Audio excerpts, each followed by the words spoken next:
Cipher ਇੱਕ pre plan drama ਸੀ ਜਿਸ ਨੂੰ ਸਿਆਸੀ ਮਕਸਦ ਵਾਸਤੇ ਇਸਤੇਮਾਲ ਕੀਤਾ ਗਿਆ। ਆਜ਼ਮ ਖਾਨ ਨੇ ਇਤਰਾਫੀ ਬਿਆਨ ਰਿਕਾर्ड करा दिता। ਜ਼ਰਾਏ ਦਾ कहना है कि साबिक प्रिंसीपल सैकटरी आजम खान ने 164 के तहत मजिस्ट्रेट के सामने इतराफी बयान रिकार्ड कराया।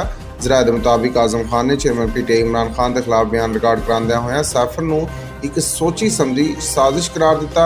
ਜ਼ਰਾਏ ਦੇ मुताबिक आजम खान ने कहा कि साइफर के मामले ते सारी कबीना अरकान ਨੂੰ मुलविस किया गया ते तमाम लोगों ਨੂੰ दस्सिया गया कि साइफर ਨੂੰ इस तरह इस्तेमाल किया जा सकता है। साइफर की हकीकत नाल कोई ताल्लुक नहीं।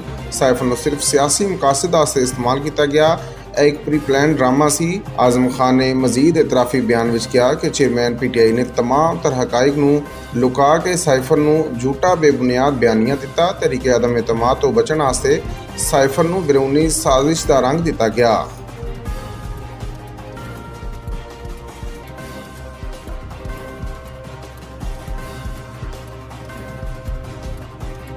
जुड़वा शहरों में मूसलाधार बारिश दीवार डिगन के नाल 13 अफराद जाम बहक हो गए। इस्लामाबाद रावलपिंडी जुड़वा शहरों में गुज़िश्ता रात शुरू होने वाली मूसलाधार बारिश के नाल नशेबी इलाके ज़ेरियाब आ गए, जबकि दीवार डिगन के 2 वाक़यात दे विच 13 अफराद जाम बहक होए। पुलिस के मुताबिक रावलपिंडी में मूसलाधार बारिश के दौरान पेशावर रोड ते गोलरा के नज़दीक दीवार डिगन नाल 12 अफराद मलबे तले दबकर जाम बहक हो गए सी। हादसे के बाद रेस्क्यू 1122 की टीमां ने जाए हादसा ते पहुँच के इमदादी कार्रवाइयां का आगाज़ किया ते मलबे दे विच दबे हुए अफराद नूं बाहर कार्रवाई विच भारी मशीनरी का इस्तेमाल किया गया।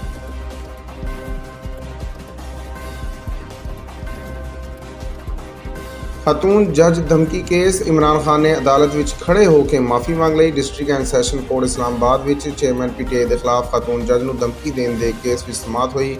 इमरान खान जुडिशल मजिस्ट्रेट मलिक अमान की अदालत में पेश हुए।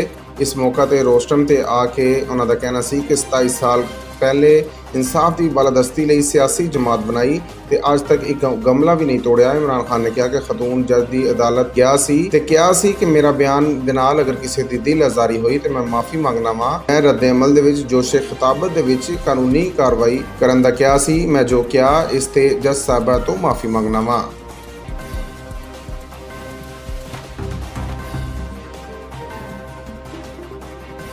साबिक वज़ीर आला परवेज़ लाई अडियाला जेल मुंतकिल। नज़रबंदी अदालत विच चैलेंज। जेल हुकाम के मुताबिक साबिक वज़ीर आला परवेज़ लाई नूं सुबह 5 बजे जेल कैंप तो कढ़िया गया ते जरिया मोटरवे अडियाला जेल पहुँचाया गया। परवेज़ लाई नूं 3 MPO के तहत नज़रबंद किया गया ते उन्हां दी नज़रबंदी के अहकाम डिप्टी कमिश्नर लाहौर ने जारी किए जो 30 रोज़ लई है ने। जेल ज़राए के मुताबिक परवेज़ लाई का केस हाई प्रोफाइल होने की वजह तो इन्हां नूं हुकूमत की मंजूरी दौरान मुंतकिल किया गया।